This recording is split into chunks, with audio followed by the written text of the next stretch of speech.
घर में घुस के बहनों के साथ, माओ के साथ जो हुआ वो सब आपने देखा और सहा।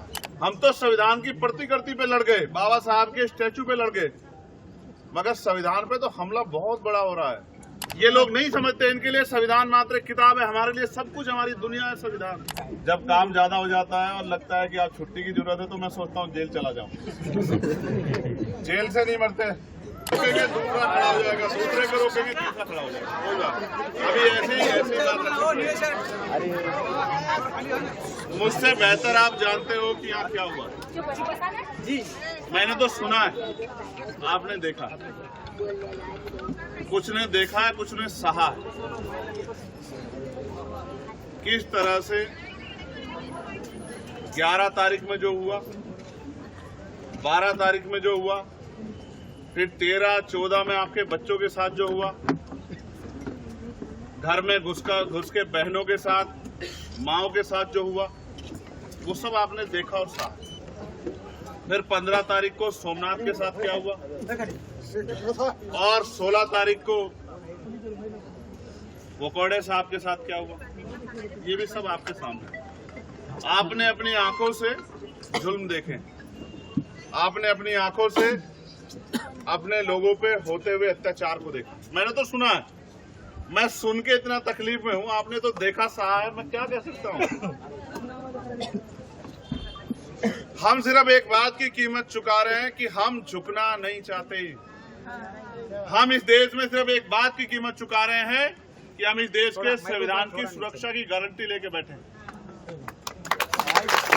जबकि संविधान ने तो सबको अधिकार दिए, लेकिन हमारे दिल में ज्यादा दर्द है संविधान के खिलाफ। जब भी एक हल्की सी भी आंच आती है तो हमें तकलीफ होती है। हम तो संविधान की प्रतिकृति पे लड़ गए, बाबा साहब के स्टैचू पे लड़ गए, मगर संविधान पे तो हमला बहुत बड़ा हो रहा है। तमाम जो अवसर थे वो खत्म किए जा रहे। रोजगार नाम की चीज चिड़िया के रूप में रह गई। महंगाई ने कमर तोड़ दी, नौजवान पढ़ा लिखा बेरोजगार घूम रहा, घर में खाने को लोगों के पास रोटी नहीं, कोई सुनने को नहीं है। पहले अवसर थे, आरक्षण की वजह से कुर्सियों पर बैठ जाते थे हमारे लोग, आज उन नौकरियों को निजीकरण करके खत्म किया जा रहा है। बहुत कुछ, सब ये भी सब संविधान पे अपमान है। क्योंकि बाबा साहब ने क्या कहा था, बाबा साहब ने कहा था कि संविधान जब तक मुझे मेरे जाने के बाद मरा मत समझ, जब तक संविधान जिंदा मैं जिंदा। इसलिए हम लोग संविधान से प्यार करते हैं, इसलिए हम लोग संविधान को बाबा साहब के रूप में मानते हैं। ये लोग नहीं समझते, इनके लिए संविधान मात्र एक किताब है, हमारे लिए सब कुछ, हमारी दुनिया है संविधान। बाबा साहब अम्बेडकर हमारे रहबर हैं। कोई कुछ भी कह देता है, लेकिन बाबा साहब हमारे लिए भगवान से भी ज्यादा। अगर आज हम यहाँ हैं तो बाबा साहब अम्बेडकर की वजह से। यहाँ जो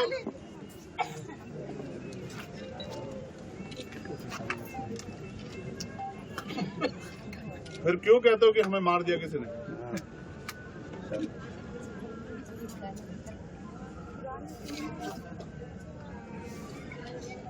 किस तरह से निर्दोष लोगों को पकड़ के, सिर्फ इसलिए कि उन्होंने नीला टीका लगाया, उन्होंने नीला पटका पहना है, उनके हाथ पे तथागत बुद्ध का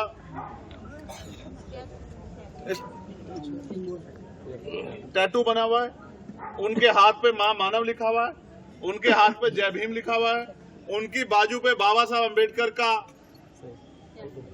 टैटू बना हुआ, सिर्फ इसलिए क्या मजाक उड़ाते हो? मेरे पुलिस के साथियों, बहुत बहादुर हो आप लोग, आपके लिए तालियां बजनी चाहिए। गरीबों पर जुल्म करते हो,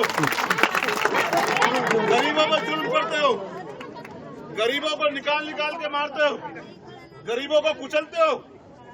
मैं कहता हूं आपका ज्यादा सम्मान होना चाहिए, क्योंकि आप अपनी ड्यूटी का जिस तरह का प्रयोग कर रहे हैं ये किससे छिपा हुआ नहीं। पुलिस प्रशासन मुर्दाबाद, मुर्दाबाद, मुर्दाबाद, मुर्दाबाद, मुर्दाबाद। ये अच्छा है, मैं पुलिस के साथियों का धन्यवाद दूंगा कि आपने हमारे लोगों को मारा, क्योंकि इनको पता लगा कि वर्दी पहन के सब लोग अच्छे नहीं होते। इनको पता लगा कि सर पे अशोक की लाट लगाकर जो लोग घूमते हैं वो सब लोग रक्षक नहीं होते हैं। इनको सही में पता लगा कि जिनके कंधों पे रक्षा की जिम्मेदारी है वो रक्षक नहीं। अच्छा किया आपने इनको मारा, लेकिन आपको ये नहीं पता कि आपने किस क्रांति को जन्म दिया परभनी में, आपको एहसास नहीं है। भाई आजाद चंद्रशेखर अब संघर्ष करो, हम तुम्हारे साथ हैं। आपको नहीं पता, क्योंकि मैं उनसे मिल के आया हूँ जो जेल से होके आए। मैं जब पहली बार जेल गया था तो लगता था कि जेल जाके पता नहीं क्या हो जाएगा, डरता था। लेकिन जब 16 महीने जेल में रहा और बाहर आया तो मैं कहता हूँ कि कभी अब जेल घूमने जाने का मन, जब काम ज्यादा हो जाता है और लगता है कि आप छुट्टी की जरूरत है तो मैं सोचता हूँ जेल चला जाऊं। जेल से नहीं मरते, नाम जेल से डरते ना, जेल हमें डरा सकती ना हमें जेल मार सकती। हम बाबा साहब अम्बेडकर के सिपाही, हम फूले साहू के सिपाही, हम पेरियार के सिपाही, काशीराम के सिपाही जेल मुकदमों से नहीं डरते। जितना ये हमारे लोगों पे जुल्म करेंगे उतना हमारे लोग संघर्ष करने के लिए तैयार। क्या बाबा साहब ने लाठी नहीं खाई? महाराष्ट्र सत्याग्रह में बाबा साहब ने अपमान सहा। हम उन्हीं के औलादे, हम उन्हीं के अनुयायी, हम उनकी संतान है। हम भूलेंगे नहीं इस अपमान को। हम सहन करने वाले नहीं भैया। पुरुषों को लाठियां लगी, नौजवानों को, वो संघर्ष करने के लिए आए, मैं एक्सेप्ट करता हूँ। लेकिन बहनों को लाठियां मारोगे? गलत बात करी उन्होंने। ये किसी भी कीमत पे स्वीकार्य नहीं। हमारी बच्चियों को पीटोगे, 14-14 साल की बच्चियों को पीटोगे, जूतों से हमारी बहनों को कुचलोगे। धिक्कार है तुम पे, तुम्हारी बहादुरी पर धिक्कार है पुलिस के साथियों। और मैं तुम्हारी गलती इसलिए कम मानता हूँ क्योंकि पुलिस तो सरकार की होती है, जिनकी सरकार है ये उन्होंने करवाया। ये यहाँ भारतीय जनता पार्टी एनडीए की सरकार ने हमारे लोगों पे करवाया है, क्योंकि उन पे जो आरोप लग रहे थे उन आरोपों से ध्यान बटाने के लिए ये यहाँ की सरकार ने हमारे लोगों के खिलाफ कराया। मैं इस बात को समझता हूँ, मगर मैं आपको भी कहना चाहता हूँ, छोटी छोटी बात पे भावना हाथ को करके ऐसा व्यवहार के साथ मत खड़े करो। हमारे भीड़ में हमारे लोग नहीं करते हिंसा, मैं जानता हूँ। हमारे लोग संविधान को मानने वाले हैं। सोमनाथ आखिरी समय तक कह रहा था कि मेरे पेपर है, मुझे छोड़ दो, लेकिन इनको सोमनाथ पे तरस नहीं आया। ये पूछते थे जिन लोगों को पकड़ा हुआ था उनसे कि डॉक्टर अंबेडकर के टैटू देख के, इसके लिए आए थे विरोध करने, इसके लिए आए थे। अरे तुम क्या सोचते हो? तुम्हें नहीं एहसास है कि डॉक्टर अंबेडकर क्या है हमारे लिए? तुम प्रोटेस्ट की बात करते हो, तुम सड़क पे आने की बात करते हो। हम डॉक्टर अंबेडकर के लिए अपने खून के एक बूंद दे सकते हो। तुम नहीं जानते हो कि डॉक्टर अंबेडकर क्या है हमारे लिए। ये जो गलतफहमी है, इस गलतफहमी को जल्द हम लोग दूर करेंगे। मैं आपको विश्वास दिला कहता हूँ, मैं विजय साहब को भी याद करता हूँ, क्योंकि उन्होंने भी अपना पूरा जीवन सेवा के लिए दे दिया लोगों के।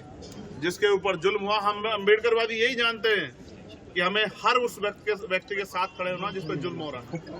अभी तक एफआईआर दर्ज नहीं हुई है। अभी तक जितने लोगों को पीटा गया, इनोसेंट लोगों को, निर्दोष लोगों को, उनकी एफआईआर दर्ज नहीं हुई है। और मैंने अभी एसपी से बात की, मैंने उनसे कहा कि एफआईआर दर्ज करो, और नहीं होगी एफआईआर दर्ज तो आप चिंता मत करो। उन्होंने मुझसे कहा कि जांच हो रही है, न्यायिक मजिस्ट्रेट जांच हो रही है। मैंने उनसे कहा कर लो जांच, क्योंकि ये गलतफहमी में मत रहना कि हम 1-2 महीने में इस बात को भूलने वाले। हम मरते दबते तक अपने लोगों की पीठ पे पड़ी एक लाठी। मेरी बात को आप याद रखें, हम वो लोग नहीं है। वो जमाना चला गया जब हम पढ़ते लिखते नहीं थे, तो रोज हमारे सामने मुसीबतें थी तो हम भूल जाते थे। लेकिन अब हम भूलने वाले नहीं है, ना इस निकम्मी सरकार को भूलेंगे और ना हम पे लाठी चलाने वाले इन पुलिस कर्मियों को भूलेंगे। और आएगा वो दिन कि हिसाब होगा। मेरी बात को आप याद रखो।